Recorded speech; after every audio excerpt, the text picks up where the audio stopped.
The dust had barely settled on her father's grave when Katherine Brighton discovered the banker and the land developer standing on her porch with papers that would steal everything she had left. She stood in the doorway of the modest ranch house, her hands still raw from building the fence that morning, her dark hair pulled back in a practical braid, and looked at the two men with eyes that had learned not to trust easily. Her father had died 3 weeks ago, thrown from a horse while checking the northern pasture, and now these vultures had come to pick at what remained. "Miss Brighton, you must understand, a woman alone cannot possibly manage 300 acres, the banker said, his voice dripping with false sympathy. Your father had debts. We are offering you a fair price for the land, enough to set yourself up nicely in town, perhaps open a dress shop or take in sewing." Katherine felt her jaw tighten. "My father's debts were paid off 2 years ago. I have the receipts. And I have been running this ranch alongside him since I was 15 years old. I am 23 now, and I know every inch of this land, every water source, every pasture." The land developer, a thick-necked man named Cyrus Morton, stepped forward with a smile that did not reach his eyes. "Now, Miss Brighton, there is no need to get emotional. Women are not suited for this kind of work. The law is quite clear about property rights, especially when it comes to unmarried women. Your fathers may have left everything to you, but we have legal precedents that say otherwise." "Then I will see you in court," Katherine said, her voice steady despite the fear coiling in her stomach. Morton's smile vanished. "You do that, young lady, but I guarantee you will not find a lawyer in Westcliff, Colorado willing to take your case. And even if you did, no judge is going to rule in favor of a woman who thinks she can do a man's work." They left her standing on the porch, watching their buggy disappear down the long dirt road that led to her property. The September sun was hot on her shoulders, and she could smell the pine trees that dotted the hills beyond her pastures. In the distance, the Sangre de Cristo Mountains rose against the blue sky, beautiful and indifferent to her troubles. She had been born in this house in 1869, had grown up riding these ranges, had learned to rope cattle and mend fences and doctor sick animals. This land was not just her inheritance. It was her life, her identity, everything her father had worked for and everything he had taught her to value. That evening, she sat at the kitchen table with the ledgers spread before her, calculating and recalculating her finances. She had enough money to last through winter if she was careful, but legal fees would drain her savings quickly. She needed help, but Morton had been right about one thing. Finding a lawyer willing to take her case would be nearly impossible. The next morning, Katherine rode into town, her horse moving at an easy pace along the well-worn trail. Westcliff was a small town, nestled in the wet mountain valley, with a main street lined with storefronts and a few cross streets that petered out into residential areas. She tied her horse outside the general store and went inside to pick up supplies, aware of the stares that followed her. News traveled fast in small towns, and everyone knew about her situation. Katherine, Mrs. Henderson, the storekeeper's wife, said softly as she wrapped Katherine's purchases, "I am so sorry about your father. He was a good man, if there is anything we can do." "Thank you," Katherine said, forcing a smile. "I appreciate that." She was loading her supplies into her saddlebags when she heard the commotion. A crowd had gathered outside the saloon, and she could hear raised voices. Curious despite herself, she walked over and saw a tall man standing with his back to the hitching post, facing down 3 other men who looked ready for a fight. "I told you, I do not cheat at cards," the tall man said, his voice calm but edged with steel. "You lost fair and square, and now you are looking for someone to blame besides your own poor judgment." He was lean and rangy, with dark hair that needed a cut and several days' worth of stubble on his jaw. He wore a dusty black hat, a worn leather vest over a blue shirt, and a gun belt that sat low on his hips. There was something about the way he stood, relaxed but ready, that suggested he was no stranger to trouble.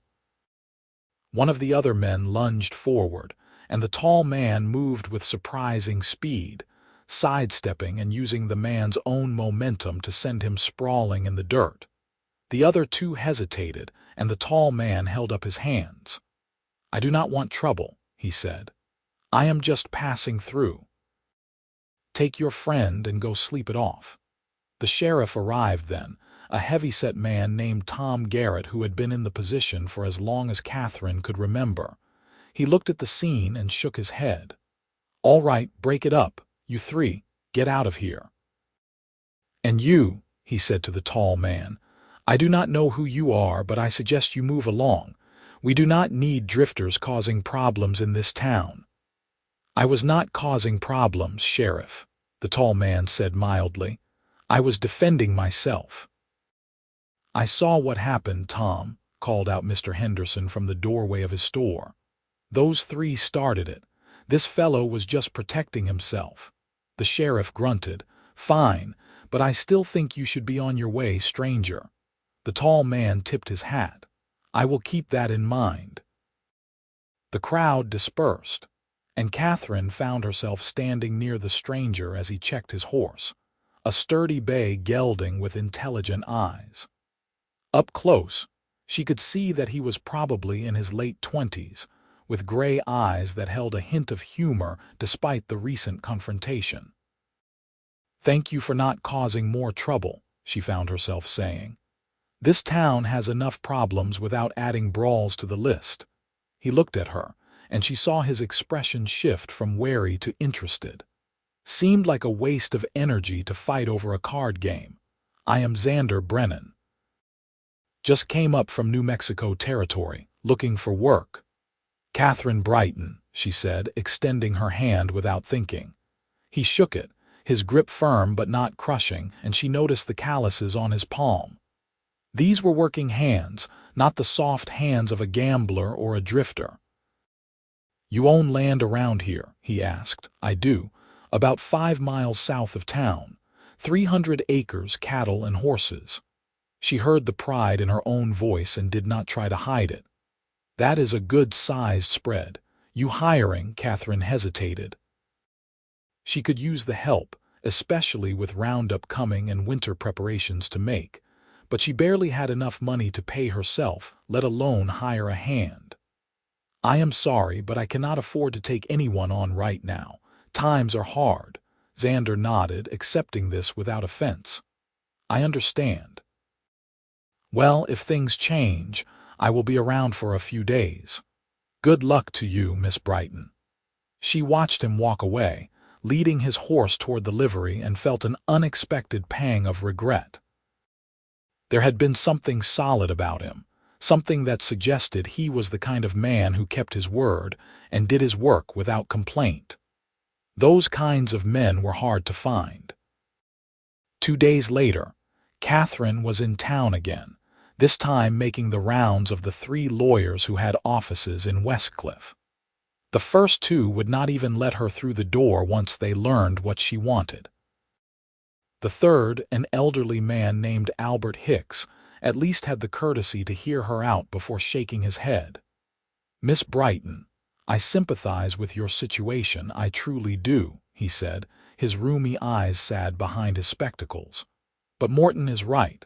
The law is not on your side.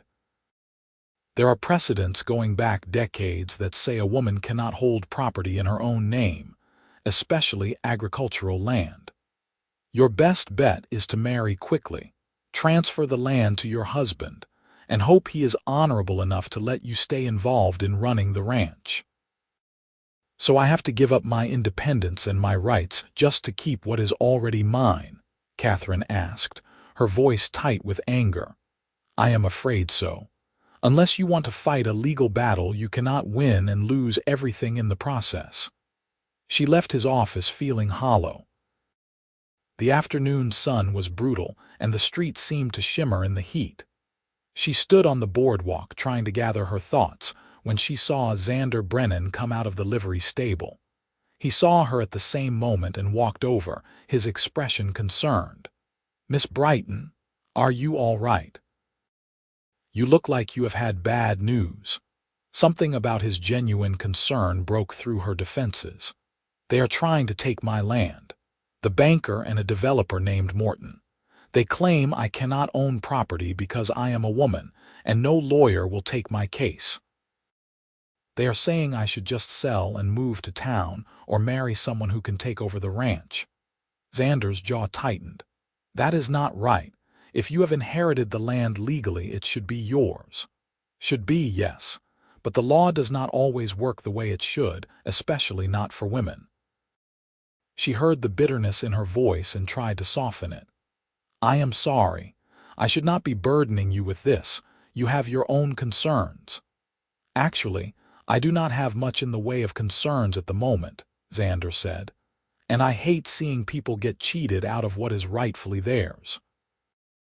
"Is there anything I can do to help?" Katherine looked at him, this stranger who had no reason to care about her problems, and made a decision that surprised herself. "Come out to the ranch tomorrow. I cannot pay you much, but I can offer room and board and a small wage. I need help with the roundup and winter preparations, and I need someone who is not afraid of Morton and his men." "I will be there at dawn," Xander said without hesitation. True to his word, Xander rode up to her ranch just as the sun was cresting the eastern hills. Katherine had been up for an hour already, feeding the chickens and the horses, and she met him in the yard. In the clear morning light, the ranch looked both beautiful and vulnerable, the house and barn dwarfed by the vast expanse of land that rolled away toward the mountains. "It is a fine place," Xander said, dismounting and looking around with an appraising eye. "Your father built this, he and my mother. She died when I was 10. After that, it was just the two of us. He taught me everything he knew about ranching." Katherine felt the familiar ache of grief and pushed it aside. There would be time for mourning later, after she had secured her home. They spent the day riding the property, checking fences and water sources, counting cattle. Xander worked with quiet efficiency, and Katherine found herself relaxing in his presence. He did not talk down to her or question her knowledge. Instead, he listened when she explained her system for rotating pastures and asked intelligent questions about the breeds of cattle she raised. "You have a good operation here," he said as they watered their horses at a creek in the late afternoon. "Anyone can see you know what you are doing. It is criminal that they are trying to take this from you." "Knowing what I am doing does not seem to matter to the law," Katherine said. "According to them, I am just a woman who should be home with a husband and children, not out here running a ranch." Xander was quiet for a moment, watching the water flow over the rocks. "My mother ran a ranch by herself for 5 years after my father died. I was 12 when he passed, and she kept that place going through droughts and hard winters and rustlers. She worked harder than any man I have ever known, and she did not let anyone tell her she could not do it. She taught me that strength has nothing to do with whether you are a man or a woman. It is about heart and determination." Katherine felt something warm bloom in her chest. "What happened to her? She remarried when I was 17. A good man who respected what she had built and wanted to help her run it, not take it over. They are still together, happy as can be. I left home a few years later to see the country, worked ranches all over New Mexico and Texas." He looked at her directly. "I have never met a woman who reminded me of my mother until I met you." The compliment made her flush and she looked away, suddenly aware of how alone they were out here and how much she enjoyed his company. "We should head back. I need to make supper." Over the next week, they fell into an easy rhythm. Xander proved to be everything Katherine had hoped for in a ranch hand. Skilled, hardworking and reliable. He fixed the sagging barn door she had been meaning to get to for months, reinforced weak sections of fence, and helped her move the cattle to fresh pasture. In the evenings, they would sit on the porch after supper, drinking coffee and talking about everything and nothing. Katherine learned that Xander was 28, that he had been born in Texas, but had spent most of his adult life drifting from job to job, never quite finding a place that felt like home. She told him about her childhood on the ranch, about the day her mother died from fever, about how her father had taught her to be strong but also to be compassionate. He used to say that owning land was a responsibility, not just a right, she said one evening, watching the sunset paint the mountains gold and purple. He said we were stewards of the earth, and we had to take care of it for the next generation. He sounds like he was a wise man, Xander said. And he raised a remarkable daughter. The way he looked at her when he said it made her heart beat faster. She was attracted to him, she admitted to herself. Not just physically, though he was certainly handsome in a rough-hewn way, but attracted to his character, his kindness, his quiet strength. But she could not afford to be distracted by romantic feelings, not when her entire future was at stake. The following Monday, Katherine received a letter from Cyrus Morton. It was brief and to the point. She had until the end of October to vacate the property, or he would have the sheriff forcibly remove her. He claimed he had found a loophole in the property deed that invalidated her father's will. Katherine showed the letter to Xander that evening. He is bluffing, Xander said, anger making his voice hard. He cannot just throw you off your land without due process. He can if he has the judge in his pocket, Katherine said bitterly. And I would bet my last dollar that he does. The judge is his brother-in-law. Then we need to find proof that he is corrupt, or we need to go over his head. There has to be someone who can help you. Who? Everyone in this town is either afraid of Morton or in his pocket. The only person who might have stood up to him was my father, and he is gone. Xander stood up, pacing the porch. There has to be another way. What about going to the territorial governor, or filing an appeal in a higher court? That takes money I do not have and time I do not have. Morton knows exactly what he is doing. He is counting on me giving up. Then we will not give up, Xander said fiercely. We will fight him. Katherine looked at him, this man who had been a stranger 2 weeks ago and was now ready to fight her battles alongside her. Why are you doing this? You could leave any time, find work somewhere else where there is less trouble. Xander came to stand in front of her, close enough that she could see the flecks of darker gray in his eyes. Because it is the right thing to do. Because you earned this land just like any man would have earned it, through hard work and dedication, and because... He hesitated, then continued. Because I care about you, Katherine.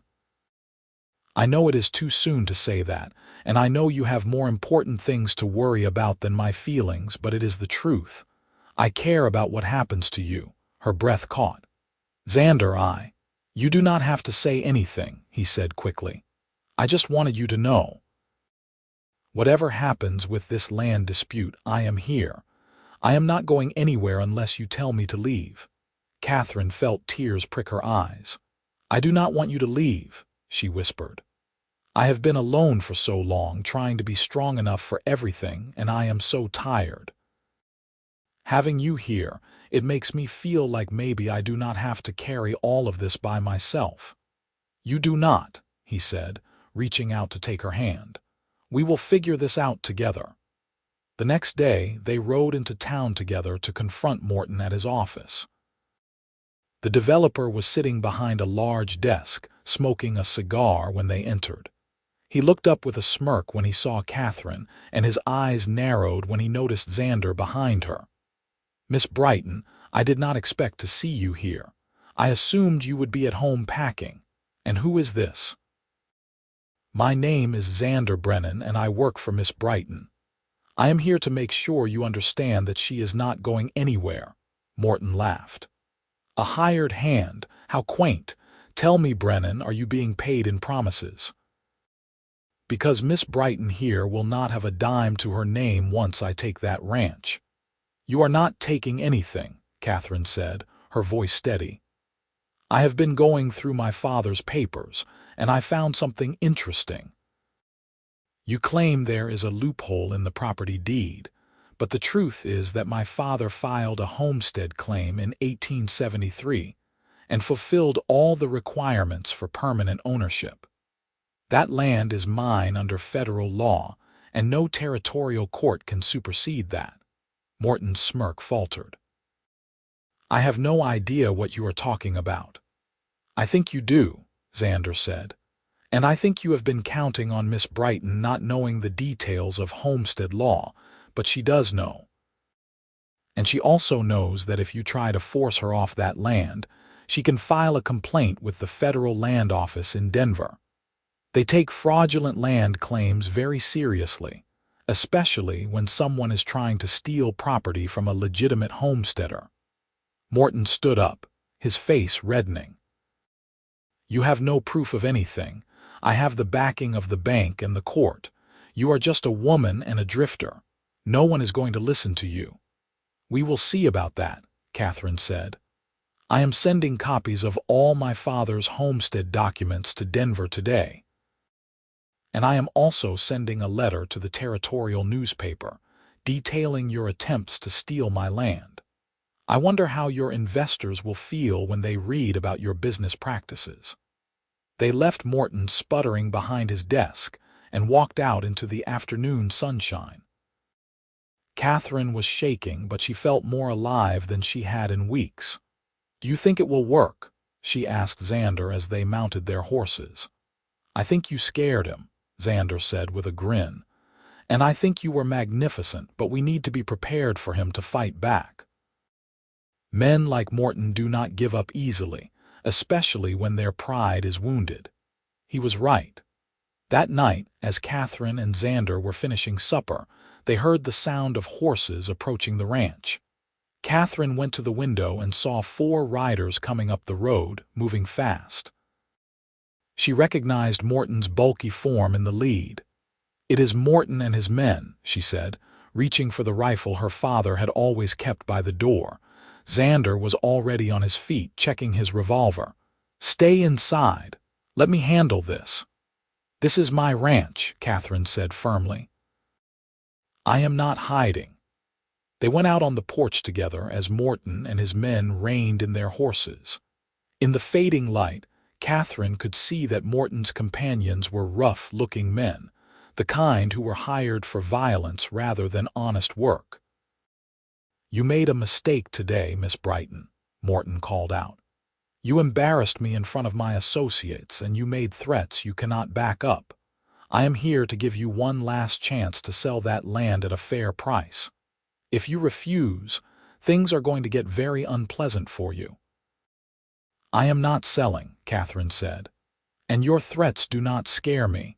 I have sent those documents to Denver just like I said I would. The Federal Land Office will have them by the end of the week." Morton's face twisted with rage. "You little fool. Do you really think some bureaucrat in Denver cares about your pathetic little ranch? I own this valley. The sheriff works for me. The judge works for me. You have no power here." "But she has the law on her side," Xander said, his voice calm but dangerous. "And she has me. Now I suggest you and your hired thugs turn around and leave before someone gets hurt." One of Morton's men laughed. "You think you can take all 4 of us, Cowboy?" "I think I can take you," Xander said, his eyes locked on the man. "And I think the other 3 will reconsider their life choices when they see how fast I am. But let us not find out. Just leave." For a long moment, nobody moved. The tension was thick enough to cut, and Katherine's heart was pounding so hard she could hear it in her ears. Then Morton yanked his horse's reins, wheeling around. "This is not over," he snarled. "Not by a long shot. They rode off into the gathering darkness, and Katherine let out a breath she had not realized she was holding. "That was incredibly foolish and incredibly brave," she said to Xander. "That was necessary," he replied, his expression grim. "He needed to know you are not alone and that you are not going to be intimidated. But Katherine, you need to be careful. Morton is dangerous and desperate men do desperate things." "I know," she said, "but I am not giving up. This land is all I have left of my father, all I have left of my family. I will fight for it until I have nothing left to fight with." Xander holstered his gun and turned to face her. "You are the bravest woman I have ever met, but you do not have to do this alone. I meant what I said yesterday. I am here for as long as you need me." Katherine felt something shift inside her, a wall she had built around her heart beginning to crumble. "It is more than that, though, is not it, for both of us?" He stepped closer. "Yes, it is more than that."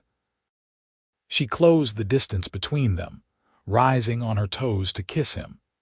His arms came around her immediately, pulling her close, and the kiss was everything she had not let herself hope for, tender and passionate and full of promise. When they finally pulled apart, both breathing hard, Xander rested his forehead against hers. "I have been wanting to do that for days," he admitted. "Me too," Katherine said, laughing a little. "But I kept telling myself it was the wrong time, that I had too much else to worry about." "Maybe it is exactly the right time," Xander said. "Maybe when everything else is uncertain, finding something real to hold on to is the most important thing we can do." They went back inside, and that night they talked until the fire burned down to embers, sharing stories and dreams and fears. Xander told her about the loneliness of drifting from place to place, never putting down roots, because he had never found anywhere that felt like home. Katherine told him about the pressure of being the only child, knowing that her father's entire legacy rested on her shoulders, and the fear that she was not strong enough to carry it. "You are more than strong enough," Xander said. "You are one of the strongest people I have ever known, and I am proud to stand beside you." The days that followed were tense. Katherine sent her documents to Denver as promised and also wrote to the territorial newspaper, outlining Morton's attempts to steal her land. She did not know if it would make any difference, but she refused to go down without fighting. Meanwhile, she and Xander worked from dawn until dusk, preparing the ranch for winter. They repaired the barn roof, stacked hay in the loft, and brought the cattle closer to the homestead where they could be more easily monitored. They worked side by side, and Katherine marveled at how natural it felt, how easy it was to anticipate what the other needed. In the evenings, they grew closer still. They would sit by the fire, and Xander would tell stories about his travels, making her laugh with tales of stubborn mules and eccentric ranchers. Sometimes they would just sit in comfortable silence, Katherine mending clothes while Xander worked on repairing tack. And sometimes they would kiss, long, slow kisses that made Katherine's toes curl and her heart race. "I never expected this," she told him one night as they stood on the porch, watching the stars emerge in the darkening sky. "When you rode into town, I thought you were just a drifter passing through. I never imagined you would become so important to me so quickly." "Life is funny that way," Xander said, his arm around her waist. "You wander for years looking for something without even knowing what it is, and then one day you find it in the most unexpected place. I found it in you, Katherine. I found home." She turned in his arms to look up at him. "You really mean that?" "I do. I have never been more certain of anything in my life. I love you, Katherine Brighton. I love your strength and your determination and your kind heart. I love the way you care for your animals and the way you honor your father's memory. I love everything about you." Tears spilled down her cheeks. "I love you too. I did not want to because I was afraid of being distracted, afraid of losing focus on saving the ranch. But I cannot help it. I love you, Xander Brennan, and I do not want to imagine my life without you in it." They kissed under the stars, and Katherine felt a sense of rightness settle over her. Whatever happened with the land dispute, she was not alone anymore. She had Xander, and together they were stronger than she could ever be by herself. 3 weeks after their confrontation with Morton, a letter arrived from the Federal Land Office in Denver.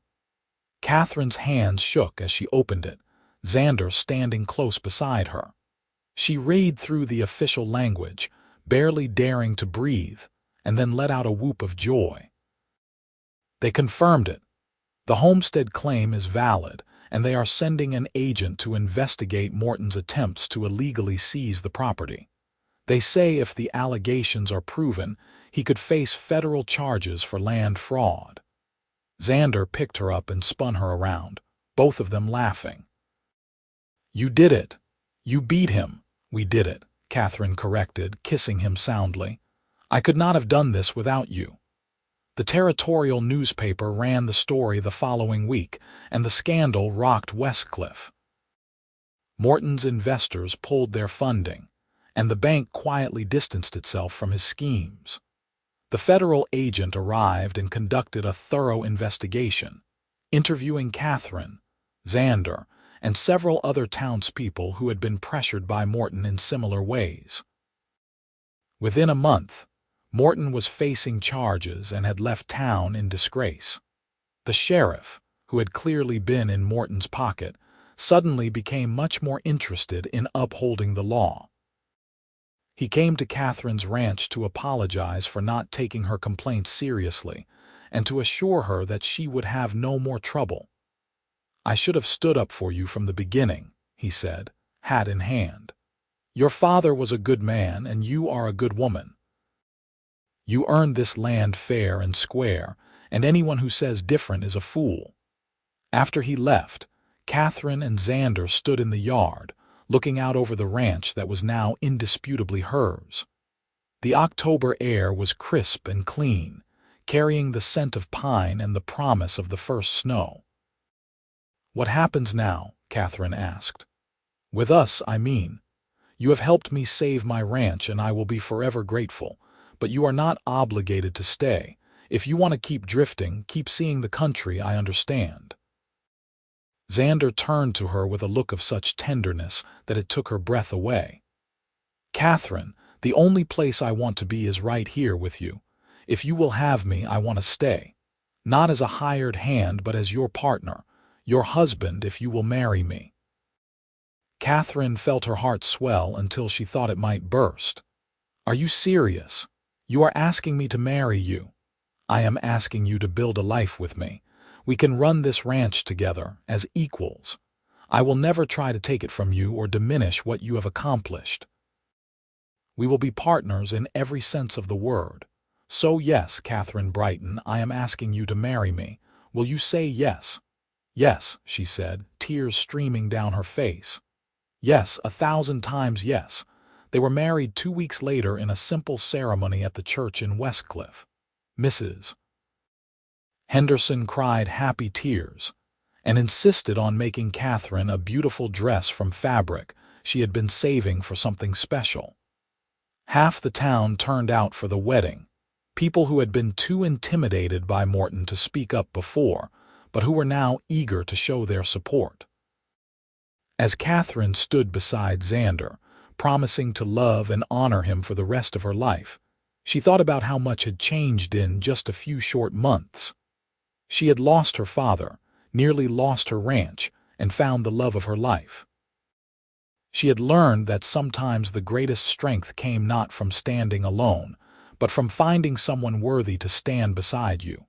After the ceremony, as they celebrated with their neighbors, Albert Hicks, the lawyer who had refused to take her case, approached them. "Mrs. Brennan, I owe you an apology. I was wrong to tell you to give up. You showed more courage than I did and you won. I am proud of you." "Thank you," Katherine said, accepting his words with grace. "But you should know I did not win because I am special. I won because I had someone who believed in me and was willing to fight beside me. That is what made the difference." She looked at Xander as she said it, and he squeezed her hand, his gray eyes warm with love. They spent their first months as a married couple working the ranch and preparing for winter. Xander proved to be everything Katherine had hoped for in a partner. He consulted her on every decision, valued her opinion, and never once tried to take over or act as though his judgment was superior simply because he was a man. They worked in harmony, each bringing their own strengths to the operation. As winter settled over the wet mountain valley, blanketing everything in snow, Katherine and Xander spent their evenings by the fire, making plans for the spring. They wanted to expand the herd, plant a larger vegetable garden, maybe even get some pigs. They talked about the future with an excitement that came from building something together. One night in late December, as they lay in bed with the wind howling outside, Xander said, "I have been thinking about what you told me, about how your father said owning land was a responsibility to the next generation." "Yes," Katherine said, snuggling closer to him for warmth. "He was very serious about that." "Well, I was thinking maybe we should start working on that next generation," Xander said with a grin. "I mean, eventually, when you are ready. I am not trying to pressure you," Katherine laughed. "I think that sounds like a wonderful idea." "Not right away, but someday soon. I would love to have children with you to teach them to love this land the way my father taught me." "They will be lucky kids," Xander said, kissing her forehead. "With you as their mother, they will grow up strong and brave and kind.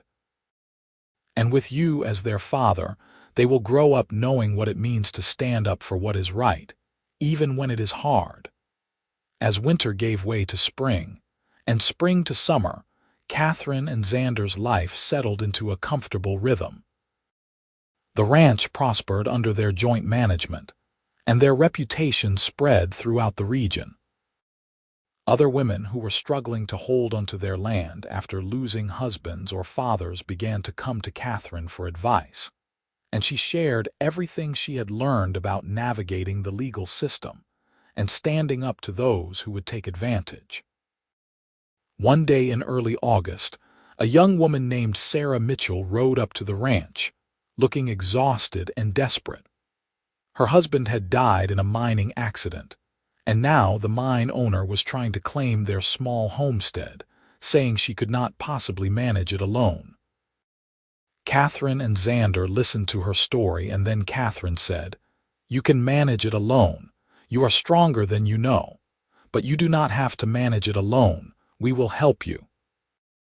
We will testify on your behalf, help you gather the documentation you need, and make sure everyone knows that you earned that land just like any man would have earned it." Xander nodded in agreement. "Your husband worked for that land, and you worked beside him. No one has the right to take it from you just because you are a woman. We will fight for you." They helped Sarah win her case, and word spread. Soon, Katherine and Xander were known throughout the territory as champions for homesteaders' rights, particularly for widows and single women trying to hold onto their land. Katherine spoke at town meetings and wrote letters to territorial officials, arguing passionately for equal property rights. "She earned it just like any man," Xander would say whenever anyone questioned whether a woman should be allowed to own land. "She worked for it, she fought for it, and she deserves to keep it. That is what justice looks like." In the fall of 1893, Katherine discovered she was pregnant. She told Xander on a golden October evening, much like the evening when he had proposed to her. He was overjoyed, picking her up and spinning her around until she begged him to stop because it made her dizzy. "We are going to have a baby," he kept saying, wonder in his voice. "We are going to be parents." "I know," Katherine said, laughing and crying at the same time. "I know. Are you happy?" "Happy does not even begin to cover it," Xander said. "I am thrilled. I am amazed. I am the luckiest man in the world." Their son was born in May of 1894, a healthy baby boy with his father's gray eyes and his mother's dark hair. They named him Daniel Thomas Brennan, after both of their fathers.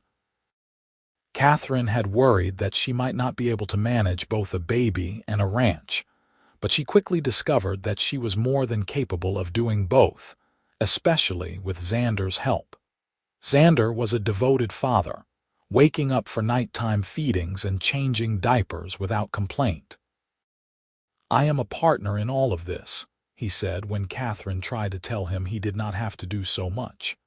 "That means everything, not just the ranch work." As Daniel grew from a baby to a toddler, Katherine and Xander's life continued to expand and flourish. They added more land to their holdings, built a new barn, and became pillars of the Westcliff community.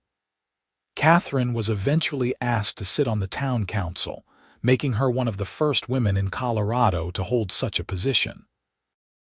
On their 5th wedding anniversary, as they sat on the porch watching Daniel play in the yard, Xander said, "Do you remember that day in town when I first met you? You looked so fierce and determined, and I thought to myself, there is a woman who knows her own mind." "I remember you had just gotten into a fight outside the saloon," Katherine said with a smile. "I thought you might be trouble." "I was trouble," Xander admitted. "Just not the bad kind, the good kind of trouble, the kind that comes along when you need it most." "You were exactly what I needed," Katherine said, taking his hand. "You believed in me when no one else would. You fought for my right to keep my own land, and you never once tried to take it from me. You saw me as an equal, and you gave me the strength to see myself that way too."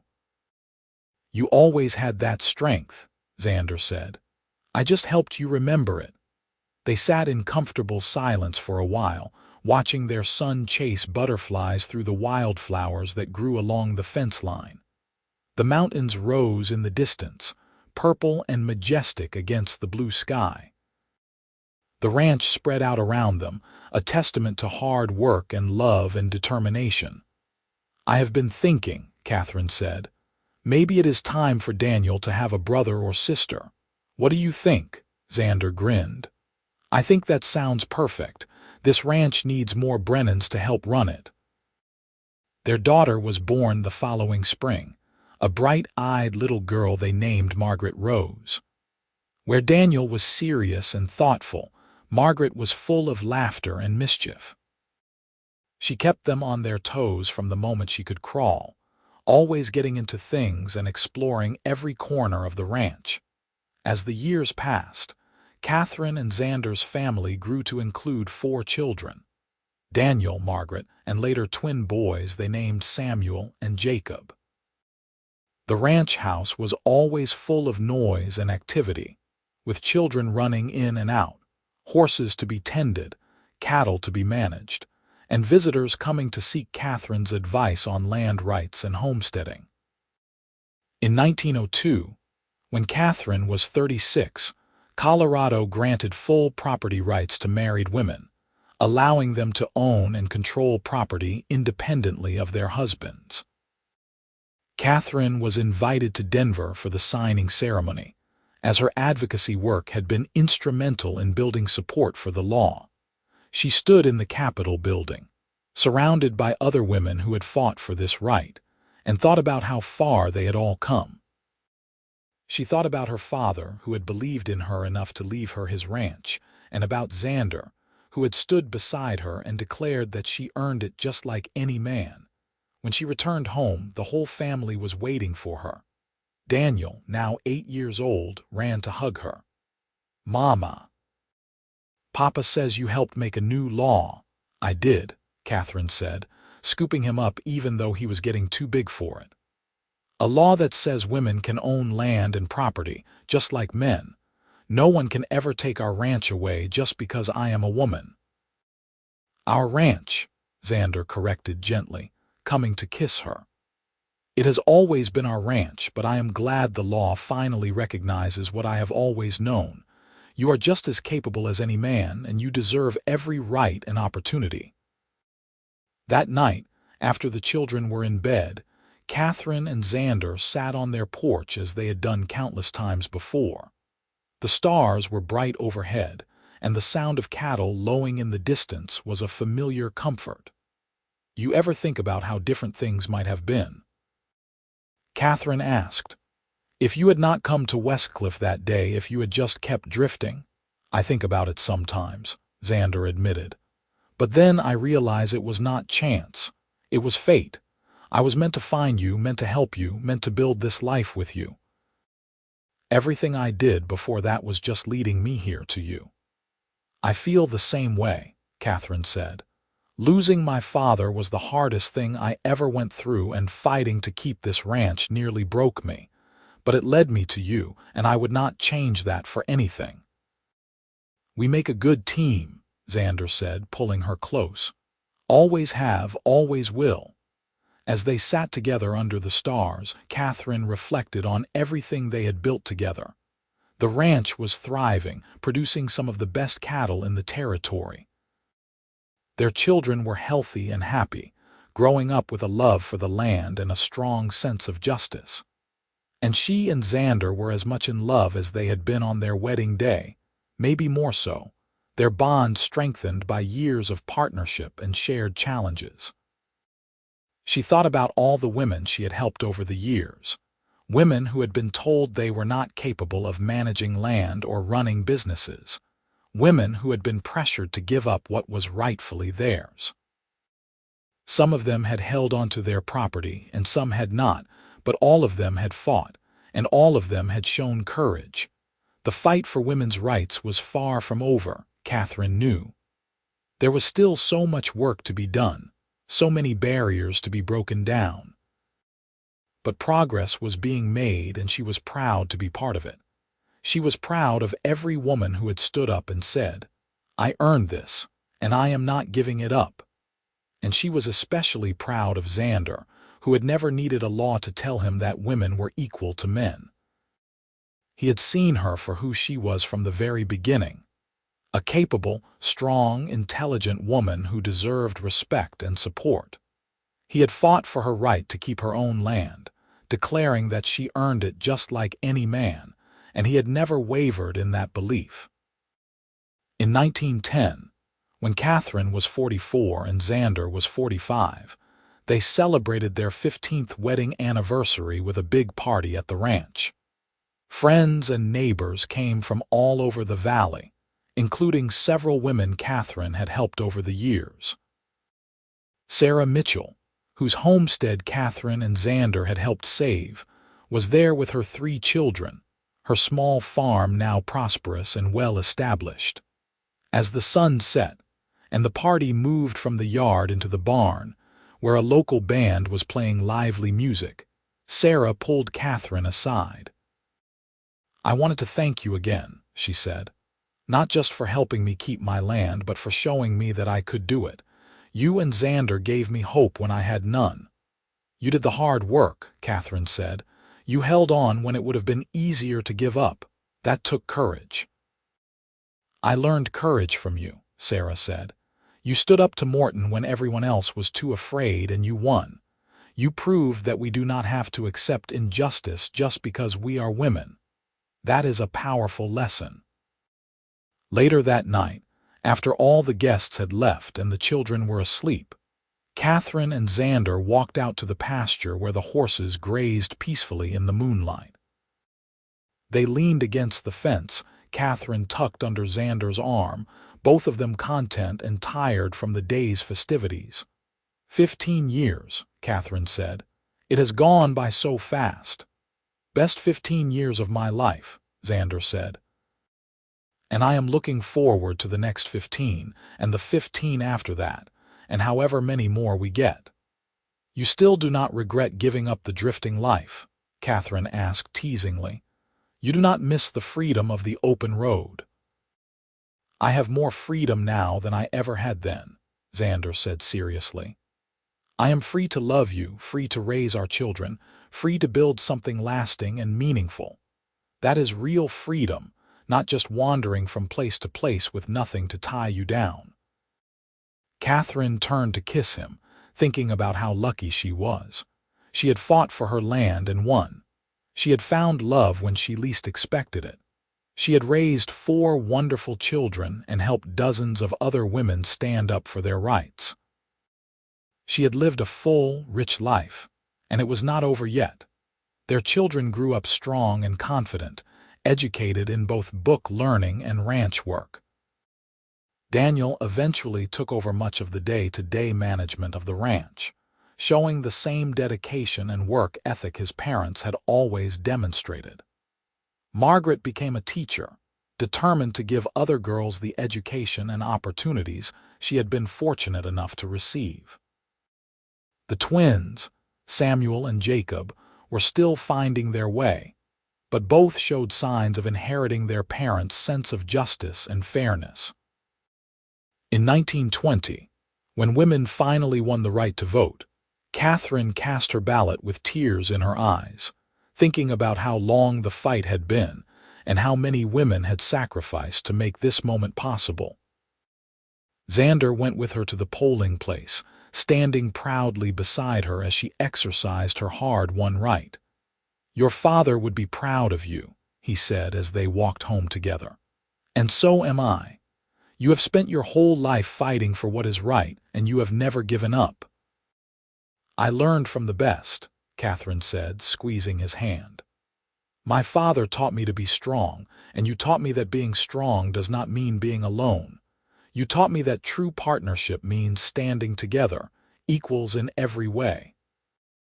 They continued working the ranch well into their 60s, finally passing the day-to-day operations to Daniel and his wife in 1930.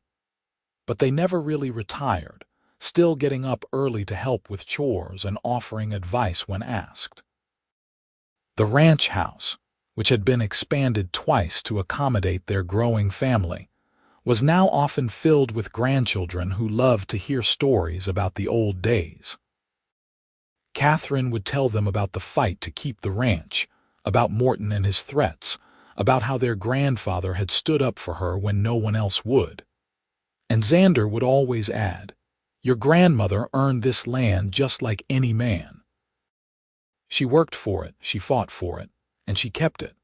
That is the kind of strength and determination I want all of you to have." On a warm summer evening in 1935, Katherine and Xander sat on their porch watching the sunset, just as they had done thousands of times before. They were both 70 years old now, their hair gray, their faces lined, but their love as strong as ever. The ranch spread out before them, 300 acres of thriving pasture and productive land, a legacy for their children and grandchildren. "Do you remember that first morning when I rode up to the ranch?" Xander asked. "You were so fierce, so determined. I knew right then that you were someone special." "I remember being terrified," Katherine admitted. "I was afraid I was going to lose everything, afraid I was not strong enough to fight Morton and the whole system that was stacked against me. But then you showed up and everything changed." "We changed everything together," Xander said. "That is what partnership means. Not one person doing all the work, but 2 people combining their strengths to accomplish something neither could do alone."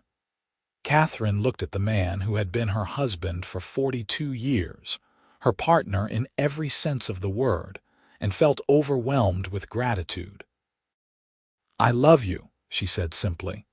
"I have loved you since that day you stood on this porch and said you cared about me, that you thought I earned this land just like any man. Those words meant more to me than you will ever know." "I love you too," Xander said, taking her hand. "And I will keep saying those words for as long as I live, because they are true. You earned everything you have, and no one can ever take that away from you." They sat together as the sun dipped below the mountains, painting the sky in shades of gold and pink and purple. The land they had fought for, worked on, and loved stretched out around them, a testament to their courage and determination. The sound of their grandchildren playing in the yard drifted up to the porch, a promise that their legacy would continue. Katherine thought about the young woman she had been, standing on this same porch nearly 43 years ago, facing down Morton and his threats. She had been so afraid then, so uncertain. But she had found the strength to fight, and she had found Xander, and together they had built something beautiful and lasting. "We did good," she said softly. "We did better than good," Xander replied, kissing her forehead. "We did amazing, and it is not over yet. We still have years ahead of us, years to spend with our children and grandchildren, years to watch this ranch continue to thrive." He was right. They had many more good years together, years filled with love and laughter and the satisfaction of seeing their family flourish. When Katherine finally passed away in 1947 at the age of 81, she died peacefully in her sleep with Xander beside her, surrounded by the family they had built together. The ranch remained in the family, just as she and her father had always wanted, passed down through the generations as a reminder of one woman's courage and one man's unwavering support. And though Katherine was gone, her legacy lived on, not just in the land she had fought so hard to keep, but in the lives of all the women she had helped and inspired. Her story became a part of Westcliff's history, told and retold as an example of what could be accomplished when someone refused to accept injustice, when someone stood up and said, "I earned this, and I deserve it." Xander lived for 3 more years after Katherine's death, spending his final days on the ranch they had built together, surrounded by children and grandchildren who loved him. When he died in 1950 at the age of 85, his last words were about Katherine, about how she had been the love of his life and his greatest adventure. They were buried side by side on a hill overlooking the ranch, their graves marked with simple headstones that read, Katherine Brennan, 1869–1947, she earned it just like any man, and Xander Brennan, 1865–1950, he stood beside her every step of the way. And for generations after, their descendants would visit those graves and remember the love story that had started with a chance meeting and a shared sense of justice. A love story that had changed not just their own lives, but the lives of countless others who came after them.